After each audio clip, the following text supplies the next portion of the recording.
زندگی کا سب سے پہلا دور کیا ہے؟ بچپن کا، لڑکپن، کھیل کود۔ اس کھیل میں کوئی تلذذ نہیں ہوتی، کوئی سینشول گریٹیفیکیشن جسے انگریزی میں کہتے ہیں، کوئی حصی قسم کی لذت حاصل کرنا، یہ نہیں ہوتا۔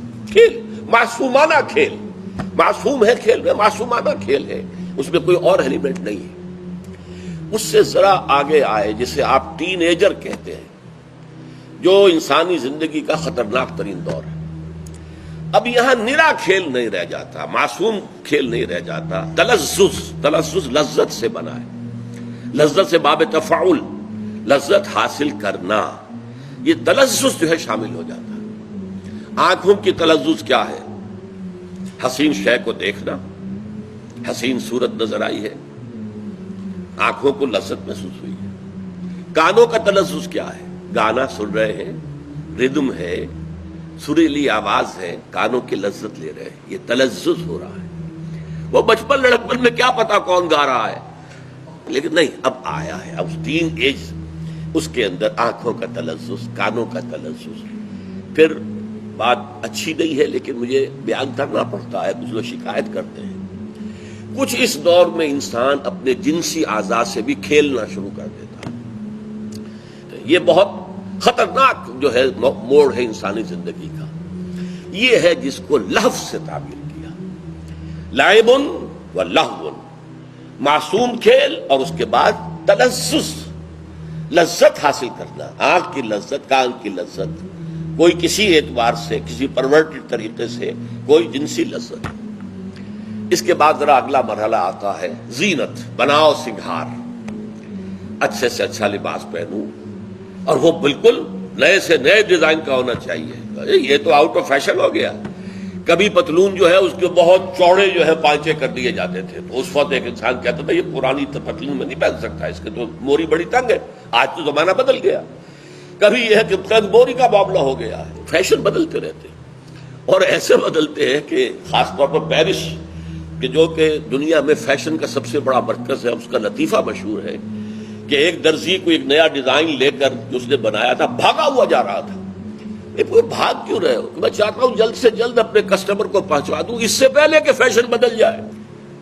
اب فیشن بدلتے تو دیر نہیں لگتی، تو میری ساری محنت جو ہے وہ رائے گاں ہو جائے گی کہ فیشن تو بدل گیا، تم آج لے کر آئے ہو، 15 دن کے بعد لے کر آئے ہو میرے پاس۔ تو یہ جو ہے اب خاص طور پر عورتوں میں پھر بناؤ سنگھار، لڑکیوں میں، جوان لڑکیوں میں، لڑکوں میں بھی، مردوں میں، عورتوں میں زینت صحیح نظر آؤں میں معاشرے کے اندر۔ کوئی یہ نہ کہہ دے کہ یہ تو بڑا کوئی پرانا قسم کا آدمی ہماری محفل میں آ گیا، یہ کون ہے؟ اس کے بعد اگلا مرحلہ آتا ہے، یہ یوں سمجھیے 30 سے لے کے 40 برس کی عمر، اس میں تفاخر، فخر کرنا، میری نسل بلند ہے، میری ذات اونچی ہے، میرے پاس دولت زیادہ ہے، میرے پاس قوت و حشمت زیادہ ہے۔ تفاخرم بین، خون پر، رنگ پر، پیشے پر میرا پیشہ بہت اعلیٰ ہے، میری حیثیت معاشرے میں بہت بلند ہے۔ اور یہاں تفاخر کہا گیا ہے، یہ باب تفاعل میں کیا ہے خاصہ کہ ایک دوسرے کے مقابلے میں آنا، فخر میں ایک دوسرے سے آگے نکلنا، یہ تفاخر ہے، فخر، ایک دوسرے پر فخر کرنا، رنگ پر، نسل پر، دولت پر، مال پر، اور ایک زمانے میں اولاد پر ہوتا تھا، آج کا دور بدل گیا ہے۔ اس زمانے میں اصل عزت انسان کی اولاد سے ہوتی تھی، جس کے پاس 10 جوان موجود ہیں بیٹے اور جوان ہاتھ موجود ہیں، اس کی عزت جو ہے وہ زیادہ ہوگی، جس کے پاس کوئی نہیں ہے یا 2-3 ہے اس کی عزت کم ہوگی۔ مجھے لطیفہ یاد ہے، میرے کلاس فیلو نے میڈیکل کالج میں سنایا تھا کہ ایک بوڑھے آدمی کے 11 بیٹے تھے، لیکن 11 کے 11 کو اس نے پڑھا دیا، ڈاکٹر 5-6 تو ان میں سے ڈاکٹر تھے اور اعلیٰ عہدوں پر چلے گئے، اور ایک کوئی اس کا قریبی رشتہ دار تھا، اس کے 2 بیٹے تھے، انہوں نے کچھ پڑھا لکھا نہیں۔ اب جب کوئی جھگڑا ہوتا تھا وہ لاٹھی لے کر میدان میں آ جاتے تھے، یہ پڑھے لکھے دبک جاتے تھے، انہیں معلوم ہے ہماری زندگی بہت قیمتی ہے، 20 سال اپنے لگا کر میڈیکل تعلیم حاصل کی، ہم میدان میں کیسے آ جائیں، رسک کیسے لے لیں؟ تو وہ چیختا پھرتا تھا، کوئی میرے 11 پڑھے ہوئے لے لے اور مجھے ایک ان پڑھ دے دے، جو میرے ساتھ کھڑا ہو کر میدان میں تو آ سکے، مقابلہ تو کر سکے، ایک ان پڑھ مجھے چاہیے، یہ 11 جو پڑھے لکھے مجھ سے لے۔ تو اولاد کی کثرت جو ہے یہ بہت بڑی فخر کی بات ہے، اب اس کے بعد جب انسان، یہ 40 برس کے بعد ہوتا ہے جب عمر ڈھلنی شروع ہوتی ہے، اب تفاخر کا معاملہ ختم، اب تکاثر، زیادہ سے زیادہ دولت، زیادہ سے زیادہ مال، زیادہ سے زیادہ اولاد، تکاثر میں کثرت سے مقابلہ کرنا۔ اب چاہے مونچھ جو ہے نیچی ہی نہیں موڑ دی جائے، لیکن پیسہ آنا چاہیے، دولت آنی چاہیے۔ مجھے اس سے غرض نہیں ہے کہ میری مونچھ نیچی ہو گئی، ہو جائے کوئی پرواہ نہیں، بلکہ مونچھ میں منڈوانے کو بھی تیار ہوں، پیسہ آنا چاہیے۔ یہ تکاثر فی الاموال والاولاد یہ ختم نہیں ہوتا جب تک انسان مٹی تلے دبا نہ دیا جائے۔ یہ آخری دور انسان کا، چاہے ایک شخص کے پاس اتنی دولت ہو کہ 10 اس کی پشتیں بیٹھ کر کھا سکیں پھر بھی، اور اس کی ٹانگیں چاہے قبر میں لٹکی ہوئی ہوں، لیکن تکاثر پیچھا نہیں چھوڑے گا۔ اس پر پوری ایک صورت ہے قرآن کی، آپ کو معلوم ہے، الہاکم التکاثر حتی زرتم المقابر، تمہیں یہ کثرت اور بہتات کی طلب نے غافل کیے رکھا یہاں تک کہ قبروں تک پہنچ گئے۔ اب اس کو ایک مثال سے واضح کیا جا رہا ہے، کمثل غیث، جیسے کہ مثال ہے بارش کی، اعجب الکفار نباتہ، جو زراعت کرنے والے کسان کو جو نباتات اس سے پیدا ہوتی ہے وہ بہت بھلی لگتی ہے۔ اب دیکھیے دو طرح کے معاملے ہوتے ہیں، ایک تو باقاعدہ آپ نے کھیت میں ہل چلایا، بیج ڈالا، اب بارش ہو گئی، اب دل باغ باغ ہو گیا، اس لیے کیا وہ بیج پھوٹ رہے ہیں، کوپنے نظر آ رہے۔ ایک یہ ہوتا تھا بارانی علاقوں میں بارش ہوئی، آپ سطح مرتفع ہمارا جو پوٹھوہار کا ہے اس میں جا کر یہی منظر دیکھیں گے، عرب میں یہی تھا، حجاز میں یہی تھا، بارش ہوئی تو پہاڑوں پر گھاس اگائی، ہریاول نظر آ رہی ہے، ہرا ہرا۔ اب ظاہر بات ہے کہ جو خانہ بدوش لوگ ہیں، جن کی اصل دولت کیا ہوتی تھی، بھیڑیں بکریاں انہیں چراتے تھے، تو اب ان کو بڑی خوشی ہوئی، بھیڑیں اور بکریاں کھائیں گی، گھاس چریں گی، موٹی ہو جائیں گی، دودھ زیادہ دیں گی، وغیرہ وغیرہ۔ لیکن یہاں خاص طور پر جو کسان ہے اس کا ذکر ہو رہا ہے۔ کفار کے لفظ کو یہاں سے سمجھ لیجئے، کفر کا میں نے آپ کو کئی مرتبہ بتایا کہ کفر کے معنی چھپا دینا۔ کفر شکر کے مقابلے میں ہے کہ آپ کے ساتھ کسی نے نیکی کی تو ایک جذبہ تشکر آپ کے اندر سے ابھرنا چاہیے، اگر آپ کی فطرت مسخ نہیں ہو گئی، اگر آپ کی انسانیت مر نہیں گئی ہے، آپ کی فطرت اگر سلیم ہے، سالم ہے، صحیح ہے، صحت مند ہے، تو جذبہ شکر ابھرے گا، اور اگر نہیں ابھر رہا، دبا دیا آپ نے اس کو، تو گویا کہ آپ کی شخصیت مسخ ہو چکی ہے۔ تو شکر اور کفر ایک دوسرے کے مقابلے میں آئے۔ لئن شکرتم لازیدنکم، دیکھو ہماری جو نعمتیں ہم نے تمہیں دی ہیں، اگر تم ان کا شکر کرو گے ہم اور دیں گے، ولئن کفرتم ان عذابی لشدید، لیکن کفران نعمت کرو گے، دیکھیے لفظ کفران نعمت، چھپا دینا اس جذبے کو۔ اسی طرح ایمان جو ہے وہ انسان کی روح کے اندر ہے، ایک کافر جو ہے وہ پہلے اس کو دباتا ہے، یہاں پڑھ چکے ہیں، کفروا وکذبوا بآیاتنا، اور اگلا جرم ہے، جرم بالائے جرم کہ آیات الہیہ سامنے آئے ان کو جھٹلا دیا جائے۔ تو کسان بھی چونکہ بیج زمین میں مٹی میں دباتا ہے، چھپاتا ہے، اس لیے اس کو بھی کہا جاتا ہے کفار۔ اعجب الکفار نباتہ، جس نے محنت کی تھی، ہل چلایا تھا، بیج ڈالا تھا، کچھ جو پانی بھی میسر تھا اسے سینچا تھا، اب جب اس سے بارش برس گئی اور اب اس سے رویدگی ہو رہی ہے، تو اعجب الکفار نباتہ، بہت اچھا منظر ہوتا ہے، ہریاول ہی ہریاول، نہایت جو بھی فصل ہوتی ہے، گندم کی ہو، چاول کی، شروع میں تو سب ہری ہے، ہری بھری فصل۔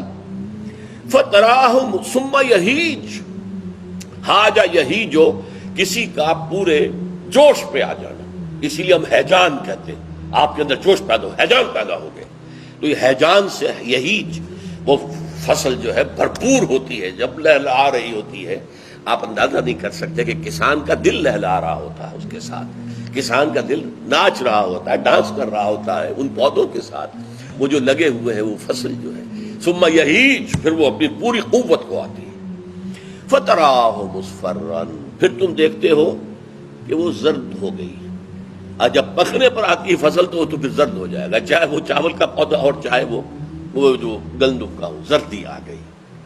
اس کے بعد ثم یکون حطاما، اب دو شکلیں ہوتی ہیں، اگر تو وہ عام گھاس تھی، کچھ دیر وہ سبزہ ہوگا، اس کے بعد وہ پیلی پڑے گی اور پھر چرمر چرمر ہو کر ختم ہو جائے گی، وہی اپنی زمین کے لیے کھاد بن جائے گی، جو بکریوں نے چر لیا، باقی تو وہ وہیں پر ریزہ ریزہ ہو کر مٹی میں ہو کر پھر ہوائیں لے کر اڑیں گی اس کو، یہ ہے خطامہ، ریزہ ریزہ ہو جانا. اور فصل ہے تو فصل کاٹنے کے بعد یہی منظر آپ کو نظر آتا ہے. جب فصل کٹ گئی تو کیا منظر ہے وہاں پر؟ کہیں کہیں وہ توڑی کے کچھ ٹکڑے پڑے ہوئے ہیں، زرد جو ہے اسے ہوائیں اڑا رہی ہیں، وہ منظر ہے. ثم یکون حطاما، گویا کہ یہ جو ایک سائیکل آپ کو نظر آتی ہے یہ چند مہینے کی سائیکل ہے. آپ نے بیج بویا تھا، فصل ابھری، دل جو ہے باغ باغ ہو گیا، پھر فصل قوت پر آئی، لہرا رہا ہے باغ، لہرا رہا ہے، وہ کھیتی جو ہے لہلا رہی ہے، وہ اپنی پوری شدت پر آ گئی. پھر وہ پکی اور پھر اس کے اندر سردی پیدا ہو گئی، پھر وہ کاٹ لی گئی، اور اس کے بعد وہاں پر سوائے توڑی کے، تنکوں کے، اور وہ بھی ہوا اڑائے لیے پھر رہی اور کچھ نہیں رہا. یہ ہے 6 مہینے یا 5 مہینے یا 4 مہینے کا سائیکل جو تمہاری نگاہوں کے سامنے چل رہا ہے. یہی ہے 30 40 50 60 برس کا سائیکل. بچہ پیدا ہوا، کتنی خوشیاں مناتے ہیں، آپ عقیقہ کرتے ہیں، مٹھائیاں تقسیم کرتے ہیں. یہ ہے اس فصل کا باظاہر ہونا. کمثل الغیث اعجب الکفار نباتہ، ماں باپ بھی خوش ہیں. ماں کا آپ نے دیکھا ہوگا کس قدر شدید جو ہے درد سے وہ گزرتی ہے، درد ذہ بچے کی ولادت کے وقت. لیکن پھر جب بچہ لا کر اس کے برابر لٹا دیا جائے، سب تکلیف کافور ہو گئی، ختم ہو گئی. وہ بچہ، وہ اس کے لیے محبت کا جو ہے وہ اتنا بڑا ایک خزانہ بن کر آ گیا ہے، اس کے برابر لا کر لٹا دیا گیا بچہ. تو یہ ہے وہ منظر کہ جو بچہ پیدا ہوتا ہے تو اسی طرح جیسے کہ کھیتی اپجی ہے، اور اس کے بعد بچہ جوان ہوتا ہے. ثم یہیج، اب اس میں قوت ہے، اس میں امنگیں ہیں، ولولے ہیں، حوصلے ہیں، طاقت ہے. پھر کچھ عرصے کے بعد ادھیڑ عمر ہوتی ہے، چہرے پر جھریاں آ گئی، بال سفید ہو گئے. جیسے وہ فصل جو ہے وہ زرد ہو گئی تھی، اب انسان کے بال جو ہے وہ سفید ہو رہے ہیں، قوا کمزور ہو گئے ہیں. اور اس کے بعد آخری منزل قبر میں اتار دیا گیا اور مٹی ہو کر مٹی میں مل گیا. جیسے وہ فصل جو تھی یا وہ گھاس جو تھی پھر مٹی ہو کر مٹی میں مل جائے گی، وہ اگلی کسی بارش کے لیے اب یوں سمجھے کھاد کا کام کرے گی، یا اسی میں کچھ دانے بیج کے، گھاس کے بیج کے ہوں گے، وہ زمین میں دبے رہ جائیں گے، تو پھر بارش ہوگی تو پھر وہ ابھر آئیں گے. تو یہ ایک سائیکل ہے، نباتاتی سائیکل چند مہینوں کا، یہ تمہاری نگاہوں کے سامنے ہو رہا ہے. یہی ایک بڑے پیمانے کے اوپر انسانی سائیکل ہے. پیدائش ہے، بچپن ہے، بلکہ لڑکپن ہے، بچپن ہے، نوجوانی ہے، جوانی ہے، پوری قوت پہ آنا ہے، پھر ادھیڑ عمر ہے، پھر بڑھاپا ہے، اور پھر کندھوں پر اٹھا کر لے جا کر اور مٹی میں دبا دیا جاتا ہے. اور کیا ہوگا وہاں؟ مٹی ہو کر مٹی میں مل جائے. تو یہ سائیکلز ہیں دو، ایک یہ کہ جو تمہاری زندگی کا ہے، اور دوسرا جو ہے عالم نباتات کا ہے. لیکن مسئلہ کیا ہے؟ عالم نباتات کا معاملہ ختم ہو گیا، انسان کا معاملہ ختم نہیں ہوا. اگلی منزل تو آنی ہے، اصل زندگی تو آنی ہے. وَإِنَّ دَارَ الْآخِرَةَ لَهِيَ الْحَيَوَانُ لَوْ كَانُوا يَعْلَمُونَ. اصل زندگی تو ہے ہی آخرت کی زندگی، کاش کہ انہیں معلوم ہوتا. اس آخرت کی زندگی کا معاملہ کیا ہے؟ وَفِي الْآخِرَةِ عَذَابٌ شَدِيدٌ وَمَغْفِرَةٌ مِّنَ اللَّهِ وَرِضْوَانٌ. اب آخرت میں 2 انجام ہوں گے، یا عذاب شدید، سخت عذاب.